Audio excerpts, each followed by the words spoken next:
അങ്കമാലി മുക്കന്നൂരിൽ മിന്നൽ ചുഴലി മരങ്ങൾ കടപുഴകി ഇലക്ട്രിക് പോസ്റ്റുകൾ തകർന്നു വീണ് വൈദ്യുതി തടസ്സപ്പെട്ടു.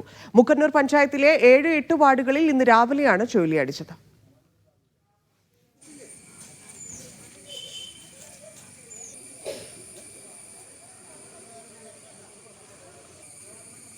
അഹമ്മദ് മുസ്തഫ ചേരുന്നു. മുസ്തഫ, ഇപ്പോൾ കാലാവസ്ഥ എങ്ങനെയാണ്? വലിയ നാശനഷ്ടമാണോ? ഇതിന് രാവിലെ 10:30 കൂടിയാണ് ഈ അപകടം ഉണ്ടാകുന്നത്. വലിയ നാശനഷ്ടങ്ങളാണ് പ്രദേശത്താകെ.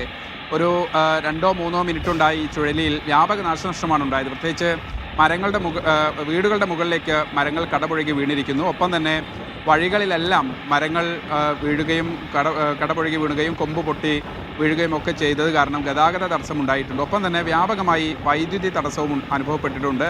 നമുക്ക് CCTV ദൃശ്യങ്ങളിൽ ഒരു ബൈക്ക് യാത്രികൻ സ്കൂട്ടർ യാത്രികൻ കടന്നു പോകുന്ന ദൃശ്യങ്ങളുണ്ട്. ഞെട്ടിപ്പിക്കുന്ന ദൃശ്യങ്ങളാണ്. അതായത് കടന്നുപോയ ഒരു മിനിറ്റ് തികയുന്നതിന് മുമ്പാണ് ആ വഴിയിൽ ഒരു ക്രോസ്വേയിൽ പെട്ടെന്ന് തന്നെ അവിടേക്ക് ആ ബൈക്ക് യാത്രക്കാരൻ കടന്നുപോയ വഴിയിൽ വ്യാപകമായി മരങ്ങൾ പൊട്ടിവീഴുന്ന ആ രൂപത്തിൽ ഞെട്ടിപ്പിക്കുന്ന തരത്തിൽ വലിയ വ്യാപകമായ നാശനഷ്ടങ്ങൾ ഉണ്ടായിട്ടുണ്ട്. സ്ഥലത്ത് വില്ലേജ് ഓഫീസറും അതോടൊപ്പം തന്നെ കൃഷി വകുപ്പും ഒപ്പം തന്നെ ഫയർഫോഴ്സും ഒക്കെ സംഭവ സ്ഥലത്ത് എത്തി പല വീടുകളുടെ മുകളിൽ നിന്നും മരങ്ങൾ അടിയന്തരമായി വെട്ടി മാറ്റുന്ന സാഹചര്യമുണ്ടായി. ആ രൂപത്തിൽ രക്ഷാപ്രവർത്തനം അതീവ വേഗതയിൽ തന്നെ നടപടികൾ കൈക്കൊണ്ടു. ഒപ്പം തന്നെ ഇനിയിപ്പോൾ റോജി എം ജോൺ MLA അറിയിച്ചിരിക്കുന്നു മുഖ്യമന്ത്രിക്ക് ഇതുമായി ബന്ധപ്പെട്ട് അടിയന്തരമായി തന്നെ നടപടികൾ സ്വീകരിക്കാനും ആ പ്രദേശത്തെ കൃഷിനാശം അതോടൊപ്പം തന്നെ വീടുകൾക്ക് ഉൾപ്പെടെ റവന്യൂ സഹായം നേടേണ്ടതുണ്ട്. അങ്ങനെ ആ രൂപത്തിലുള്ള നടപടികൾ അതിവേഗത്തിൽ തന്നെ പുരോഗമിക്കുമെന്നും അദ്ദേഹം പറഞ്ഞിട്ടുണ്ട്. എന്തായാലും രാവിലെ ഒരു 10 മണിക്ക് ശേഷം അപ്രതീക്ഷിതമായി വളരെ പെട്ടെന്ന് ഒരു മിന്നൽ ചുഴലി വരുന്നു. പ്രദേശത്തെ കൃഷിയും അതോടൊപ്പം തന്നെ വീടുകൾക്ക് മേലുമൊക്കെ